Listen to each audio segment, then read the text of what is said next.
ॐ भूर्भुवः स्वः तत्सवितुर्वरेण्यं भर्गो देवस्य धीमहि धियो यो नः प्रचोदयात्। ॐ सद्गुरु चरण कमलेभ्यो नमः। सभी आत्मीय बंधुओं को सादर प्रणाम। सभी का बहुत बहुत स्वागत है साथियों। आज के सत्र में ऑनलाइन दैनिक स्वाध्याय का 697वां एपिसोड, जिसे हम सभी प्रारंभ करने जा रहे हैं। जीवन की सर्वोपरि आवश्यकता आत्मज्ञान, इस पुस्तक का स्वाध्याय कर रहे हैं। इसका आज का जो अध्याय है वह है साथियों, जीवन का दूसरा पहलू भी भूले नहीं। आइए गहराई से आज के अध्याय का चिंतन करें और अधिक से अधिक लोगों तक शेयर जरूर करें, जिससे कि लोगों के पास गुरुजी के विचार पहुंचें।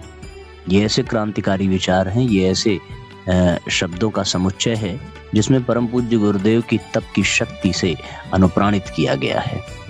ऐसे महान विचारों को उन तक पहुंचाने के लिए हम सब घर बैठे ही सार्थक प्रयास कर सकते हैं। बस आपको YouTube पर चलने वाले इस वीडियो के लिंक को अधिक से अधिक शेयर करने की आवश्यकता है, लोगों को प्रेरित करने की आवश्यकता है। ये अपने आप में एक अनूठा प्रयोग है, अनूठा और बहुत ही गंभीर प्रयोग है। गुरुदेव के साहित्य को घर घर तक पहुंचाने का सबसे उत्तम उपाय है, तरीका है, जिसे हम सभी प्राप्त कर रहे हैं। जीवन का दूसरा पहलू भी भूले नहीं। आइए प्रारंभ करते हैं। गुरुदेव लिखते हैं इस अध्याय के अंतर्गत, विशाल सागर के बाह्य धरातल पर बड़ी बड़ी लहरें उठती हैं, परस्पर टकराती हैं, तूफान पैदा होते हैं, भंवरें उठती हैं, यत्र तत्र बड़े बड़े जहाज एवं नावों का आवागमन होता ही रहता है। सूर्य की गर्मी से समुद्र का धरातल तपता है, जिससे भाप बनती है और वह मेघों का रूप धारण करके यत्र तत्र बरसाती है।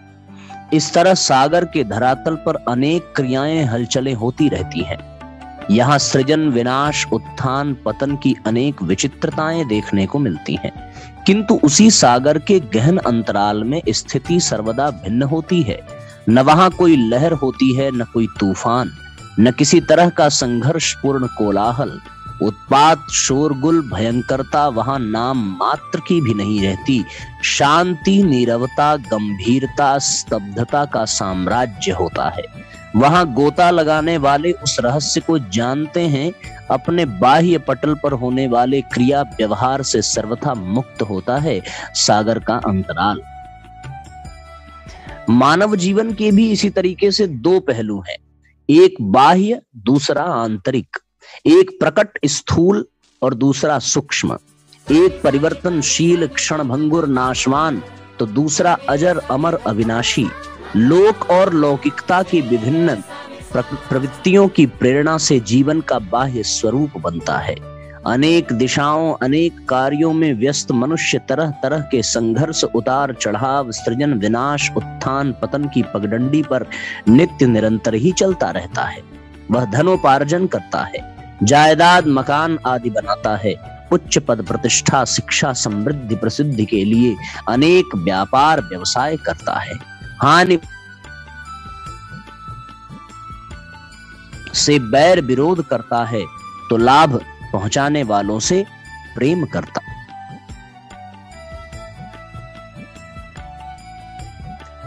बाह्य उत्तेजनाओं से प्रेरित होकर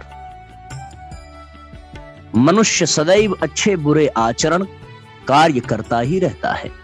कभी वह खुशियां मनाता है तो कभी दुखी होता है, कभी हंसता है तो कभी शोक में डूब कर रोता है। इस तरह यह क्रिया व्यापार जीवन के बाह्य पटल पर नित्य निरंतर ही देखा जाता है। मानव जीवन का दूसरा पहलू है आंतरिक, जो सूक्ष्म, अस्थाई, समुद्र के अंतराल की तरह गंभीर, शांत, एक रस होता है। वहां न तो कोई क्रोध की गर्जना सुनाई पड़ती है और न दुख का क्रंदन। वहां संघर्ष, छीना झपटी, राग, द्वेष, द्वंद, अपने पराये का भेदभाव नहीं। मनुष्य के अंतराल से आत्मदेव की परम ज्योति निश्चल निष्काम भाव से एक रस अखंडित रूप में निरंतर ही जलती रहती है। इसी आत्म ज्योति को इंगित करते हुए उपनिषदकार ने कहा है, सत्यम ज्ञान मनंतम ब्रह्मा निहितम गुहायाम। मनुष्य के अंतराल में सत्य ज्ञान स्वरूप अनंत ज्योतिर्मय ब्रह्म परम तत्व का निवास है, जो ज्योतिषाम यद ज्योति ही अतिशुभ्र ज्योतिषियों की भी ज्योति है। कदाचित हम एक क्षण भी अपने अंतर में घुसकर इस परम ज्योति के दर्शन कर लें तो कृतकृत्य हो जाएं। परम शांति, स्तब्धता, नीरवता, गंभीरता, एक रसता की किरणों में सराबोर होकर जीवन के समस्त क्लेश, दुख, संघर्ष, अशांति, दुखों आदि से मुक्ति पालें।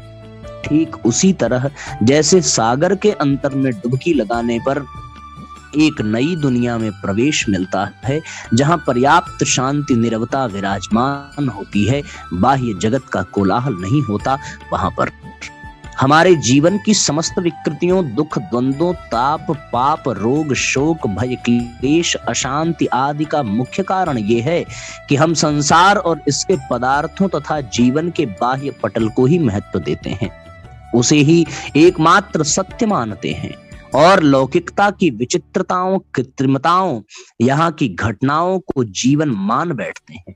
इन्हें ही जीवन का लक्ष्य बनाकर विभिन्न उत्तेजनाओं से अभिभूत हो अपनी जीवनी शक्ति को नष्ट करके पग पग पर मृत्यु के नजदीक आते जाते हैं। नाम, पद, प्रतिष्ठा को सजाने में संसार के आमंत्रण, निमंत्रण, खेल तमाशों में दिन रात हम लोग लगे रहते हैं और अपनी जीवनी शक्ति निःशेष करते जा रहे हैं, जो हमारे लिए अशांति, क्लेश, द्वंद्वों का कारण बनती है।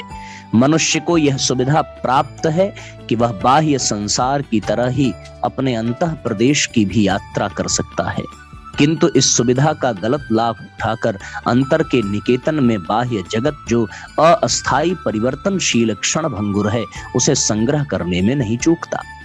प्रयोजन यह है कि स्वाभाविक नियम, नियति चक्र के अनुसार बाह्य जगत का आस्वादन करने के बाद भी वह उसे संजोए रखने के लिए अपनी कल्पना, विचार, चिंतन के द्वारा अंतर में संग्रह कर लेता है। किंतु जिस तरह भोजन के ढेर में से अपनी रुचि और भूख का ध्यान न रखकर पदार्थों को उदर में संग्रहित करने की अमर्यादित चेष्टा मनुष्य के लिए भयंकर पीड़ा, स्वास्थ्य हानि, रुग्णता आदि का कारण बनती है, उसी तरह बाह्य जगत को अंतर में संग्रह करने का प्रयत्न अनेक पाप तापों का कारण बनता है। वास्तव में बहुत ही मार्मिक लेख है साथी। गुरुदेव अंतर जगत और बाह्य जगत की बात करते हैं सागर के माध्यम से। सागर के बाहरी पटल पर जिस तरीके से उछल कूद होती है, उत्थान पतन होता है लहरों के रूप में, जिस तरीके से सूर्य की गर्मी से तपता हुआ जल वाष्पीकृत हो जाता है, ऐसी तमाम बातें, लहरें किनारों पर टकराती हैं फिर वापस लौट जाती हैं, बड़ी उथल पुथल है। और सागर के भीतर वास्तव में कितनी शांति है, कितनी नीरवता है, कितनी गंभीरता है। मनुष्य को सुविधा ये प्राप्त है कि बाह्य संसार की तरह अपने भीतर की भी वो यात्रा करे, लेकिन वो इसका गलत लाभ उठाकर अंतर में, निकेतन में बाह्य जगत जो अस्थायी है, जो क्षणभंगुर है, जो परिवर्तनशील है, उसी में व्यस्त रहता है। ऐसी स्थिति में उसे होना क्या चाहिए कि वो अपने भीतर की यात्रा करे। यदि एक बार भीतर की यात्रा का उसने आस्वादन कर लिया, उस परम ज्योति का दर्शन कर लिया, तो फिर उसे बाह्य पदार्थों को संग्रह करने की कोई आवश्यकता ही नहीं होगी। ये अमर्यादित चेष्टा जो भीतर की यात्रा करने की बजाय बाह्य जगत में करता है, यही सारे पाप तापों का कारण है। मनुष्य का अंतर आत्मदेव का पुण्य निकेतन है, पावन मंदिर है। उसे बाहर के पदार्थ, प्रयोजन, वस्तुओं को संग्रहित करने का आगार न बनाया जाए। इस देव स्थान को अपवित्र करने का भयंकर पाप न किया जाए। बाहर की वस्तु बाहर ही रहे, उसे अंतर में ले जाकर अस्थाई निकेतन में जमा न किया जाए। अस्थान अन्यथा मनुष्य की सुख शांति का, आनंद के स्रोत का उद्गम ही अवरुद्ध हो जाएगा। फिर बाह्य जगत में सब तरह की संपन्नता, समृद्धि, सामग्री पाकर भी वह असंतुष्ट, अशांत, दुखी, दीनहीन बना ही रहेगा। जिस तरीके से ऐसे पाइप में जिसमें जल का स्रोत फूटता है, उस पाइप में हम लोग किसी भी वस्तु को ठूस ठूस करके भर दें तो फिर उससे जल आ नहीं सकता।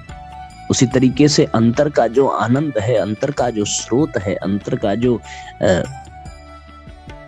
लाभ है, उसमें यदि हमने बाह्य जगत के तमाम चीजों को ठूस ठूस करके भर दिया तो फिर हमें अंतर जगत का वह दिव्य आनंद कभी प्राप्त ही नहीं हो पाएगा।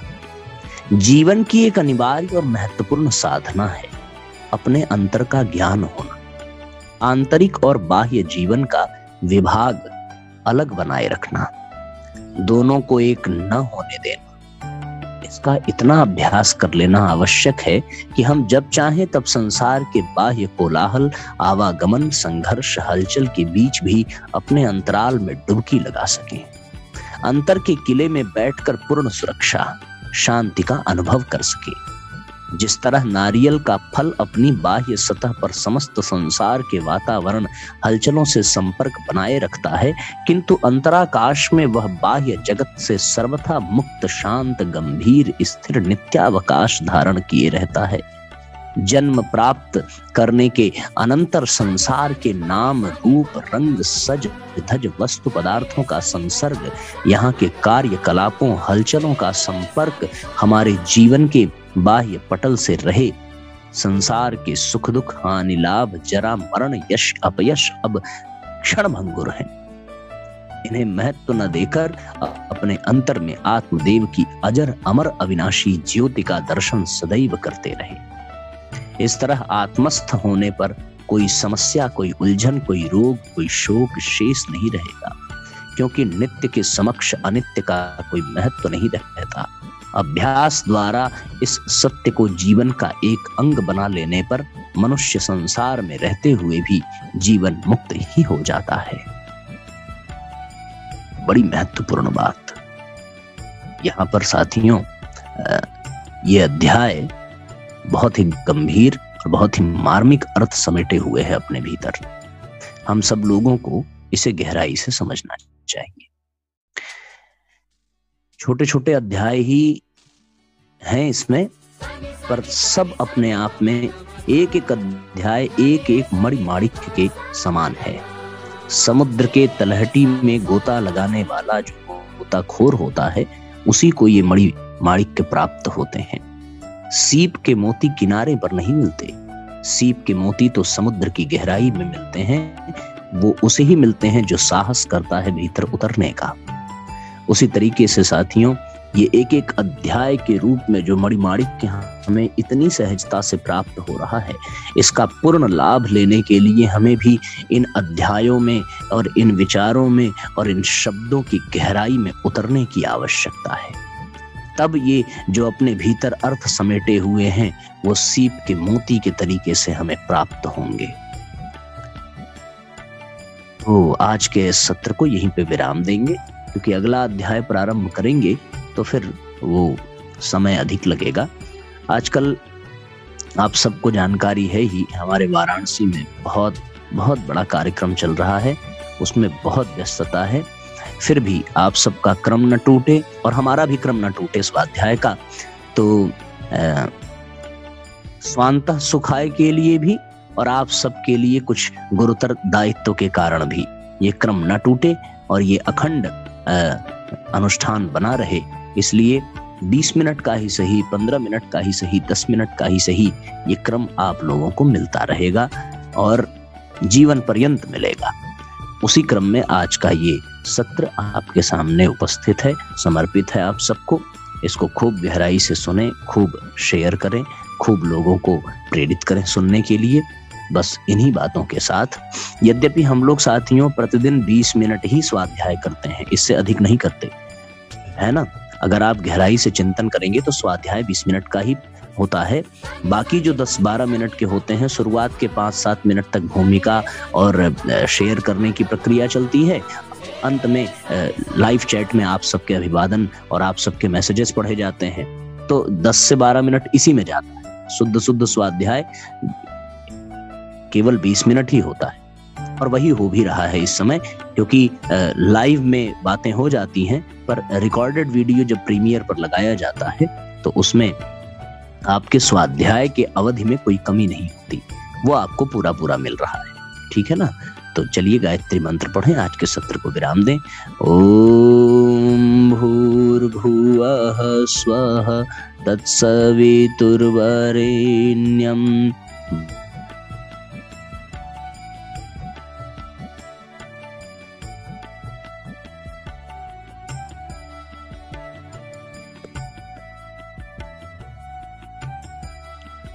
धियो यो नः प्रचोदयात्।